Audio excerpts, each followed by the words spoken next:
Bonjour, si on parlait un peu de démocratie. Qu'est-ce qu'on va dire de la démocratie? Qu'est-ce que t'en penses? Ce que je pense de la démocratie en elle-même, Ouais. c'est la conception démocratique, c'est en quelque sorte c'est le pouvoir qui vient d'en bas et qui s'appuie sur une majorité. Donc ça exclut inévitablement toutes les véritables compétences. Voilà ce que j'en pense. Pourquoi? Parce que la compétence, c'est toujours une supériorité, et ça peut être que l'apanage d'une minorité. Donc la conception démocratique, pour moi, elle est une aberration. Donc pour toi, il y a une élite qui devrait gouverner. C'est ce qui se passe, hein? Oui, non, c'est une élite qui a été fabriquée. Une véritable élite, elle est faite d'hommes qui sont en quelque sorte des... comment est-ce qu'il faut dire ça? Ils n'ont pas de pouvoir, mais ils sont des autorités en soi-même, c'est-à-dire des autorités sur le plan spirituel. Voilà ce que c'est qu'une élite. Puis l'argument, on pourrait dire, le plus décisif contre la démocratie, c'est tout simplement que le supérieur ne peut pas émaner de l'inférieur, comme le plus ne peut pas sortir du moins. Voilà. C'est d'une rigueur mathématique absolue, contre laquelle rien ne peut prévaloir. Le peuple ne peut pas conférer un pouvoir qu'il ne possède pas lui-même. Le pouvoir véritable ne peut venir d'en haut. Il ne peut pas être légitimé. En fait, plutôt, il ne peut être légitimé que par la sanction de quelque chose de supérieur à l'ordre social. Voilà. C'est ça, donc ça veut dire par une autorité spirituelle. Si c'est autrement, ce n'est plus qu'une contrefaçon de pouvoir, un état de fait qui est injustifiable par défaut de principe. Voilà ce que c'est. Voilà. Mais il n'y a plus véritablement d'autorité spirituelle. Apparemment pas, hein. Apparemment on dirait que en quelque sorte les autorités spirituelles, les personnages qui détiennent cette possibilité-là sont dans l'obligation en quelque sorte de se cacher. Ça va bien avec l'époque où actuellement il faut se cacher beaucoup plus pour prier que pour pisser. Donc ça correspond bien à tout ça, quoi. Voilà un petit peu, alors donc pour en venir à la démocratie, c'est le renversement de toute hiérarchie, et ça a démarré à partir du moment où justement le pouvoir temporel, c'est-à-dire, ce pouvoir temporel qui était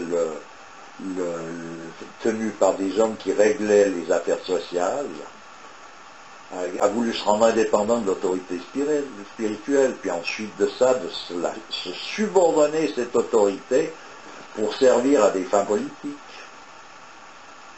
En fait, disons par définition, la démocratie, c'est le gouvernement du peuple par lui-même.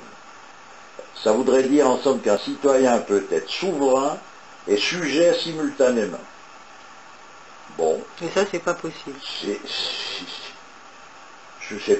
En fait, en tout cas, c'est pour inventer cette illusion pour créer cette illusion qu'on a inventé le suffrage universel, quoi.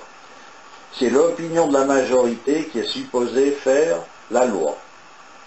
Ce qu'on oublie de nous dire, c'est que l'opinion est quelque chose que l'on peut facilement diriger et modifier. Voilà ce qu'on oublie de nous dire, par exemple. Donc l'opinion d'un peuple qui est dirigée et qui est manipulée. Voilà. C'est ça. C'est d'ailleurs, c'est évidemment pas les dirigeants apparents qui ont à leur disposition des moyens nécessaires pour obtenir ce résultat. Eux, ils Ah, sont que les marionnettes de forces supérieures, en fait. Voilà, puis c'est la raison pour laquelle l'incompétence des politiciens des plus en vue, ça n'a aucune importance, ou une importance très relative. Tu veux dire qu'ils soient de gauche, de droite? Qu'ils soient compétents ou qu'ils ne soient pas, de toute façon, il y en a un qui, comme disait un humoriste qui est décédé, là, c'est Coluche, qui avait de temps en temps un mot assez drôle, c'est qu'il disait, il y en a un qui pète les oignons et l'autre qui pleure, quoi. Voilà un petit peu, c'est une définition un peu caricaturale, mais voilà où on est, voilà ce que représentent les hommes politiques. Voilà. Et c'est cette incompétence, en somme, qui entretient, c'est l'illusion. Voilà. Elle fait apparaître les politiciens comme étant l'émanation de la majorité. C'est normal, puisqu'elle est à l'image de cette majorité. Sur n'importe quel sujet qu'elle soit appelée à donner son avis. Voilà, elle est toujours à l'image de cette majorité-là. Voilà. Et comment ce qu'il faut dire, cette majorité, elle est toujours composée, constituée par les incompétents. dont d'ailleurs le nombre des incompétents est incomparablement plus grand que celui des hommes qui sont capables de se prononcer en parfaite connaissance de cause. Il est facile de remarquer que le sentiment entre toujours en jeu lorsqu'il s'agit du domaine politique. Et c'est cette influence qui est un des principaux obstacles à la compréhension même chez ceux qui auraient par ailleurs une capacité largement suffisante pour parvenir sans peine à cette compréhension. Le sentiment et l'affectivité. Voilà les impulsions émotives qui empêchent la réflexion. C'est le domaine du diable, ça. Mais oui, disons, il a le pouvoir sur ces choses-là. Alors je ne veux pas dire que ces choses-là sont diaboliques, mais lui a le pouvoir sur ces choses-là. Voilà. S'il doit influencer l'homme, c'est par là. Ah oui, c'est bien sûr. C'est pas dans son intellectualité pure, parce que il y a des principes qui ne peuvent pas, en rond, ne peut pas être carré, etc., etc. Il y a quelque chose qui empêche. Qui est immuable. Voilà. Tandis que dans l'affectivité, dans tout ça, ça n'arrête pas. Là c'est la corde empoigne. Alors après on tire parti de toutes ces impulsions émotives qui, comme je disais, empêchent la réflexion. Alors après rien de plus simple à partir de là de tirer parti de cette incompatibilité. Hein. La suprématie du plus grand nombre, qu'est-ce que c'est exactement? C'est tout simplement l'expression de la loi de la pesanteur, en vertu de laquelle une masse entraînée par son poids écrase tout ce qui se trouve sur son passage. Voilà. C'est là d'ailleurs précisément que se trouve le point de jonction entre la conception démocratique et le matérialisme. Ouais. Voilà. Voilà, cette suprématie du grand nombre n'existe donc que dans le monde matériel. Dans le monde spirituel, plus simplement encore dans l'ordre universel, c'est l'unité qui est au sommet de la hiérarchie, car c'est tout simplement parce que c'est elle qui est le principe de toute multiplicité. Quand ce principe est nié ou perdu de vue, il ne reste plus que la multiplicité qui s'identifie à la matière. La multiplicité, en quelque sorte, c'est la chute des êtres qui se sont séparés de l'unité originelle.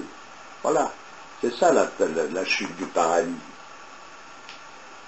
Dans l'ordre social, c'est la collectivité conçue comme étant la somme arithmétique des individus qui la composent. Voilà. Et qui est en effet cela à partir du moment où elle n'est plus rattachée à aucun principe supérieur. L'idéal démocratique, c'est la négation de l'élite, alors qu'une véritable autorité n'a rien de commun avec la force numérique sur laquelle se repose la démocratie. Et puisque l'élite actuelle n'a pas la valeur. Mais c'est donc pas... On ne va pas parler d'une élite actuelle qui n'aurait pas de valeur. c'est une aberration. Parlons d'une pseudo-élite, alors, qui, elle, n'a pas de valeur réelle, qu'une valeur subversive. Mais on ne peut pas parler d'une élite. Une élite, elle est une élite, ou bien elle n'en est pas une. Si elle est une élite, elle a donc une véritable valeur. Si elle n'en est pas une, c'est une usurpation, tout simplement. Voilà un peu de l'histoire, quoi. Et à partir du moment où un individu, comme dans la démocratie, à partir du moment, d'ailleurs prétendu toujours, où un individu quelconque en vaut un autre, ça veut dire que c'est la négation de toute hiérarchie. Voilà. Seulement, comme l'égalité est impossible en fait, et comme on ne peut pas, en dépit de tous les efforts de nivellement, supprimer toutes les différences entre les hommes, on en arrive, par un curieux illogisme, à inventer de fausses élites. Voilà, c'est ça le truc des élites actuelles incompétentes, comme tu disais. Et d'où l'aberration aussi de l'égalité, fraternité, machin. Tralala, après c'est tout un folklore. Hein. C'est impossible, quoi. Alors les fausses élites, évidemment, elles sont toujours basées sur des considérations d'ordre matériel, donc quantitatif, de nouveau. En résumé, la démocratie, c'est le sacrifice de la minorité à la majorité, c'est-à-dire de la qualité à la quantité. Donc de l'élite à la masse. Voilà. Voilà ce que c'est. C'est un peu réactionnaire, hein, comme ce que tu dis. Non, c'est pas réactionnaire, c'est un constat. Moi, j'ai rien contre ou pour la démocratie. D'ailleurs, je vis en démocratie, donc je la subis ou j'en suis bénéficiaire. On peut me raconter ou je peux l'avoir par tous les bouts. Mais disons que c'est le constat de ce que ça représente. Voilà, la conception même démocratique, on ne peut pas descendre plus bas. On ne peut pas descendre en dessous. Il n'y a pas quelque chose en dessous. Alors c'est quoi l'idéal? Oh, alors l'idéal... disons, sans parler de l'idéal, on peut aller toucher quand même des conceptions sociales différentes que ça. Et les royaumes, parlons pas des rois déchus, des rois maudits, de tous ces rois dégénérés qui ont jonché, en quelque sorte, qui ont jalonné ces derniers siècles, là, depuis le XIVe siècle jusqu'à nos jours, on ne va pas parler de là, pour rentrer dans un monde plus ancien, ou alors aller du côté de l'Orient, où les derniers rois qui étaient vraiment à leur place se sont manifestés assez récemment. Je pense que le dernier, peut-être, il ne doit pas dater il doit être du milieu du siècle passé, c'est-à-dire du milieu du XXe siècle. C'était où? Oh, je me souviens plus juste exactement. Ouais. On va arrêter là? Oui, alors dans la vidéo précédente, je te demandais quelle était la société idéale pour toi. Bon, idéal, c'est un grand mot. Mais disons que l'humanité a eu d'autres périodes que cette période obscure dans laquelle on est en train d'évoluer. Et en principe, une société, une société, un mouvement social en lui-même qui tenait un peu debout était en général géré par un roi. C'est-à-dire donc on rentre dans le domaine des royaumes. C'est pas que je sois royaliste dans le sens moderne du terme, parce que je ne parlerai pas des rois déchus qui ont jalonné les derniers siècles, là, depuis le XIVe à nos jours. Je parlerai plutôt d'un roi dans le sens traditionnel de ce qu'il doit être, de ce qu'il était, et de ce qu'il a été encore très récemment en Orient. Un roi, c'est un personnage qui détenait le pouvoir temporel, ce qu'on appelle. Donc c'est pas l'autorité spirituelle. Mais c'est lui qui régit donc les lois sociales. Alors en général, ce pouvoir, ce roi, il était issu d'une caste guerrière, comme en Inde, les kshatriyas. C'est dans les kshatriyas qu'on choisissait, qu'on trouvait les rois. Et qu'est-ce qui caractérise un guerrier? En réalité, c'est la noblesse. C'est-à-dire que donc un guerrier, ça n'a rien en commun avec un mercenaire moderne qui n'est qu'une sorte de chien à forme humaine, disons qui dans les meilleurs cas obéit aveuglément à un idéal ou simplement à celui qui lui donne sa gamelle. Pourquoi les meilleurs cas? Parce qu'il n'est pas nécessairement doté de la qualification qui rend le chien respectable, c'est-à-dire la fidélité. Les attributs, en somme, du vrai guerrier, c'est la force vitale et la pureté virginale. Voilà ce que c'est dans les sciences sacrées. L'une est en mode dynamique et combatif, et l'autre en mode statique et défensif. Elle concerne directement l'inviolabilité du sacré. Voilà, cette force pureté virginale. Alors, tu vois, en effet, la force, qui est une qualité guerrière, doit être accompagnée d'un complément statique ou passif. Et c'est la sobriété, c'est l'amour, la pauvreté, et le jeûne, l'incorruptibilité qui sont ces qualités pacifiques. Tu vois? Celles-ci sont en somme les qualités intrinsèques même de la force. Un roi, selon les perspectives, est roi parce qu'il est le plus noble des guerriers. La noblesse, c'est la réalité intrinsèque de la générosité. Il est donc le plus généreux. C'est un représentant de Dieu, en fait. Voilà, il est, à quelque part, un attribut, il est représentatif d'un attribut divin. Voilà. Tu vois? Alors, il est inutile de dire qu'à notre époque, il n'y a plus de roi, quoi. À ma connaissance, le dernier qui fut en Occident, c'est Louis IX, ce qui nous ramène en quelque sorte au XIIIe siècle, c'est-à-dire aux environs de la fin du monde chrétien, pour qui tout était sacré, qui fut ponctué par la construction à cette époque-là des cathédrales, suivies d'un somme de mise en place après du pouvoir profane, qui fut lui ponctué par la mise à mort des derniers chevaliers de l'ordre du Temple. Oh, tout le monde connaît cette histoire, voilà. En tout cas, c'est intéressant de signaler en passant l'incohérence des historiens pour tout ce qui est antérieur au XIVe siècle. C'est une frontière qui sépare deux états d'esprit. Voilà. En Orient, c'est le XXe siècle qui a vu au nez à la barbe de tous les orientalistes disparaître les derniers rois. Il n'y a pas un de ces orientalistes qui a réussi à mettre le doigt sur une connaissance à ce sujet.